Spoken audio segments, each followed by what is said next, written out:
Weren't you with Dad? Chris, my 5-year-old daughter, came home from a trip to my in-laws' house drenched. Her lips were blue, and she was shaking.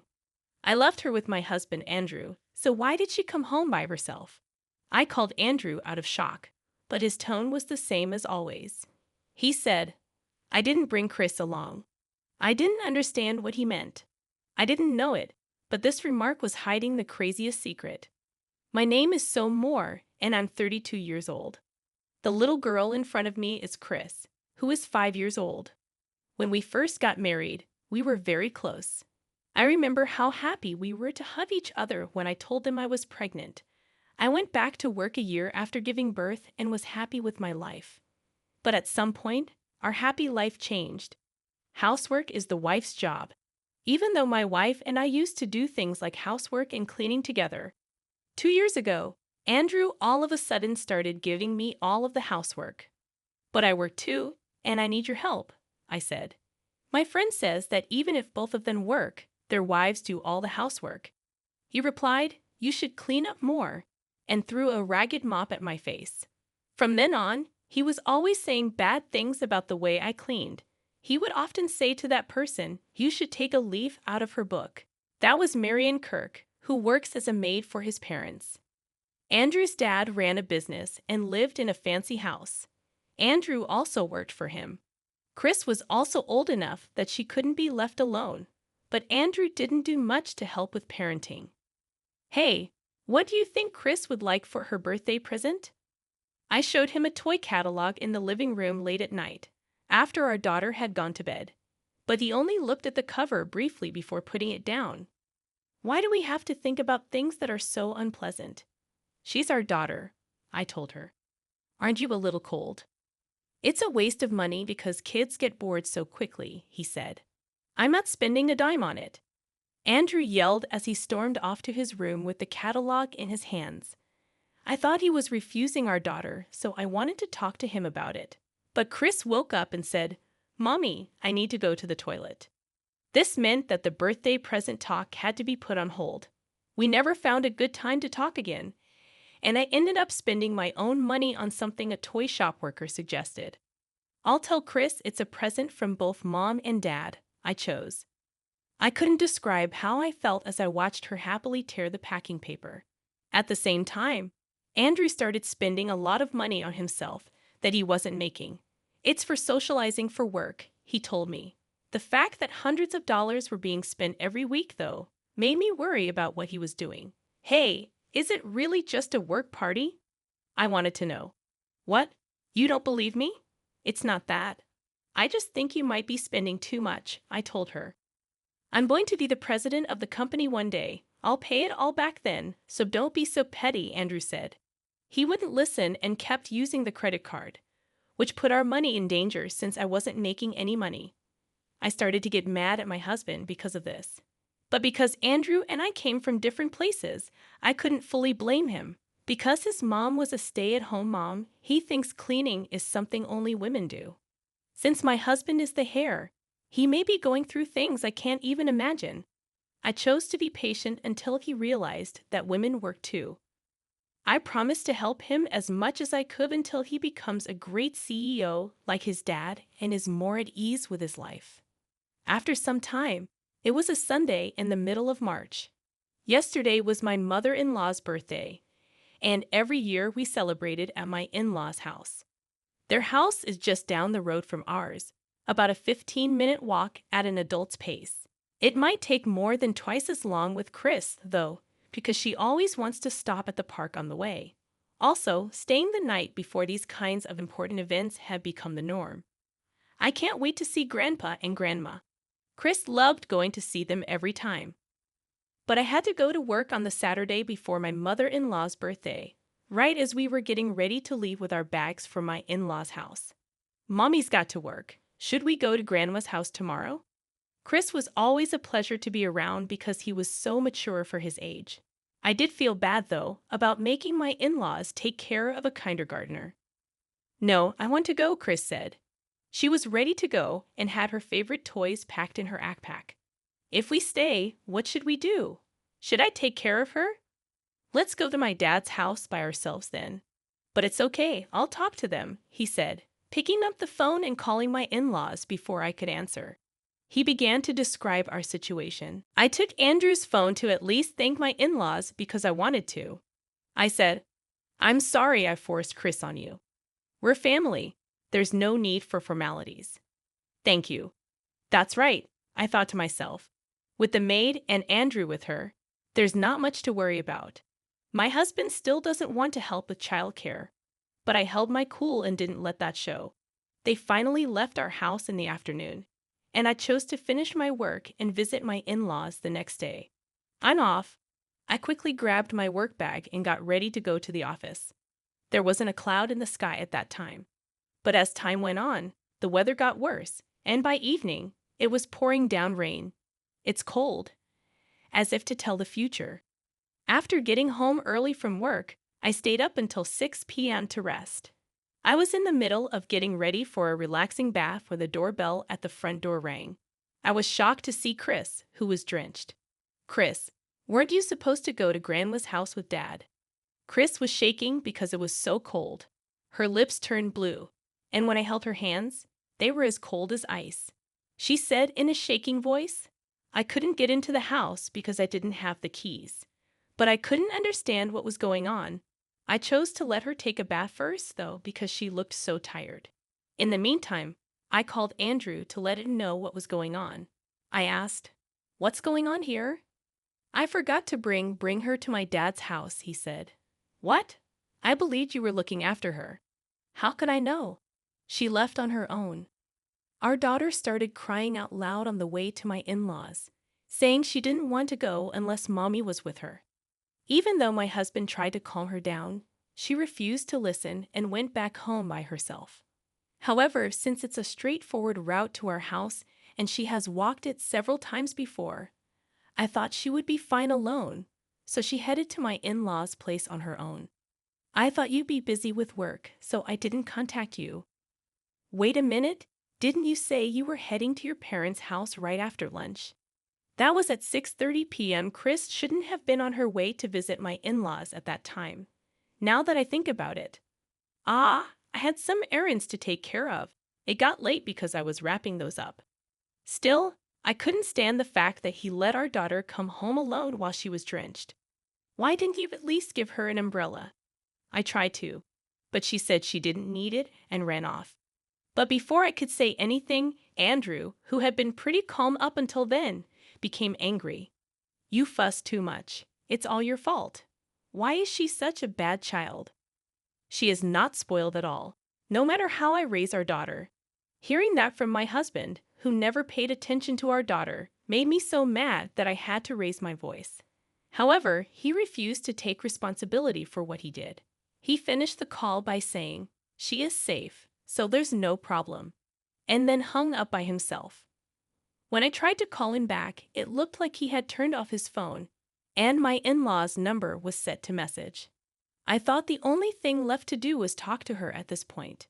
After things calmed down, I asked her to come over. "Why didn't you visit your grandmother today? You were excited about it." I asked. She looked down and her eyes lost their sparkle. I asked, "Is that true?" As she slowly opened her mouth to talk. She gave a deep nod, but there were still a lot of questions. I looked into everything I could in a short amount of time. That's what it was. Then I learned the shocking truth through something I didn't expect. "This is terrible." I clenched my hands and said, "I will never forgive them." I was determined to get back at the person who had caused my daughter so much pain. I then yelled at my in-laws, "I'll be bringing Chris over tomorrow." And I couldn't sleep that night because I was so mad.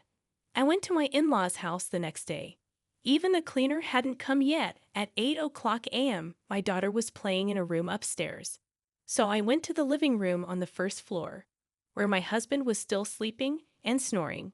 "We need to talk," I told him, nudging him awake. "What's the big idea of waking me up so early in the morning?"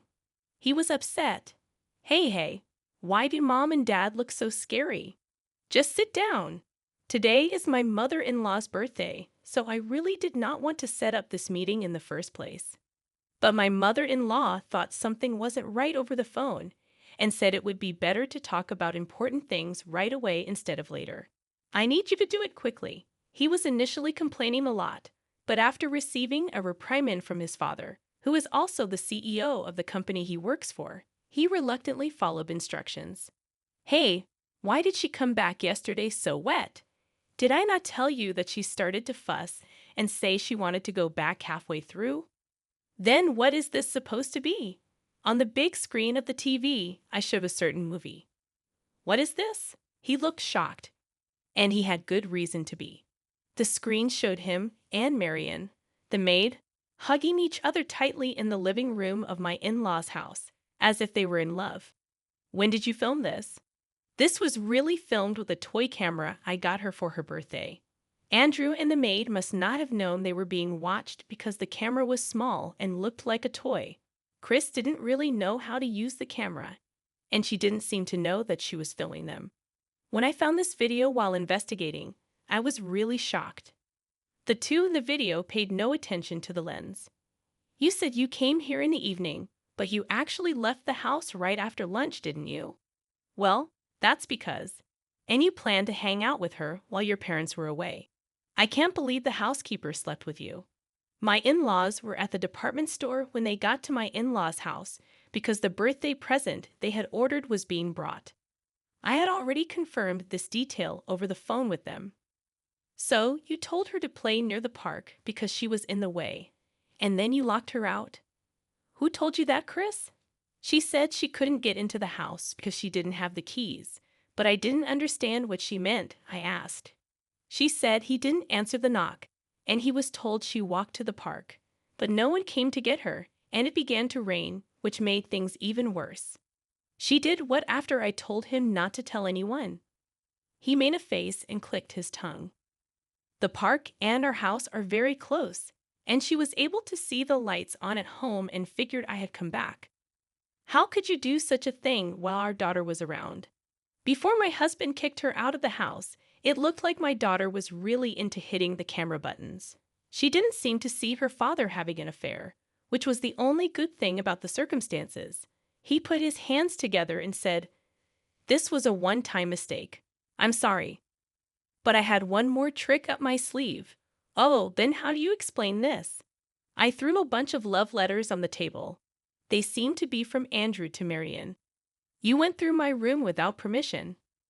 You're the one who said I should clean up more, so I just happened to find it while cleaning every nook and cranny. He worked hard to get the stack of love letters together, but I quickly grabbed one of them. Let's see. To my beloved Marion. Do you call her that? Please stop it. I love you so much. I can't wait to kiss you. Sounds like something a middle schooler wrote. How embarrassing. As red as a crab that had been boiled. He put his hands over his ears. I gave him credit card bills and loan papers that I found in his room's trash as the last blow. You are setting aside a lot of money to buy women's brand name items. Additionally, you have taken on nearly the same amount of debt, right? I clearly matched the numbers on the two papers with my finger. You said you were spending money for work, but you were just splurging on your mistress. Based on the dates on the loan papers and love letters, the most recent one was from 3 years ago. It seems this was not just a one-time mistake. Even though he hadn't said a word until then, my father-in-law finally broke down and spoke. You are despicable. But I can't help it. Marion is cuter than you after all. Are you serious? My husband's dad gave Andrew a mean look, but Andrew didn't seem to care. He imagined himself and made a sleazy grin with his lips spread wide. Marion thinks of me first, and besides, she has a great body. Be quiet. Hey, don't start yelling all of a sudden. You scared me. My husband's father yelled at Andrew, and my wife's mother stood next to him and quietly agreed. He also said that the maid would be fired soon. He begged his parents to forgive him, but they didn't pay any attention. He then tried to pull his arm around my shoulder in a cheeky way. Can't you just make nice with my parents? Why should I have to do that? Because you're my wife, right? Wives should do what their husbands tell them to do. Don't rely on me only when it's convenient for you. I pushed his hand away hard and pushed him away with both hands. I'm planning to consult a lawyer. Are you serious about that? I intend to sue for child support, so be prepared. His parents told him to please think about this again after firing him from his job. He must have felt like he couldn't take me leaving him either. He bowed to me several times while sweating heavily. Please don't abandon me. Unexpectedly, he began to cry, and his face was covered in snot and tears. He looked sad. What you say won't change my mind, no matter what you say. Finally, my husband screamed, I'm so sorry, please forgive me, as he got down on his knees. But because my husband was greedy, our daughter Chris had to be alone in the park in the rain and pain for a while. He had been hurting our family for years. There was no longer any reason to feel sorry for him. I don't want to see your face or Chris ever again. Saying goodbye. I felt terrible because he stayed on the floor and cried as I left my in-laws' house. After that, we split up and agreed to pay each other $1,000 a month in child support. I sued the maid for $20,000 too. It is said that he works late at night at several physical labor jobs because he lost his job and has bills to pay. He hates living in a small room that doesn't have a bathtub. The maid broke up with him and went back to her city, where her parents scolded her very badly and left her with nowhere to go. I've heard she works for the NTI now. In the meantime, Chris and I moved into an apartment and began a new life together. I got a raise in pay because my work was noticed and appreciated. Chris is excited for school to start in April and is working hard on her writing. The best thing about my life is watching her.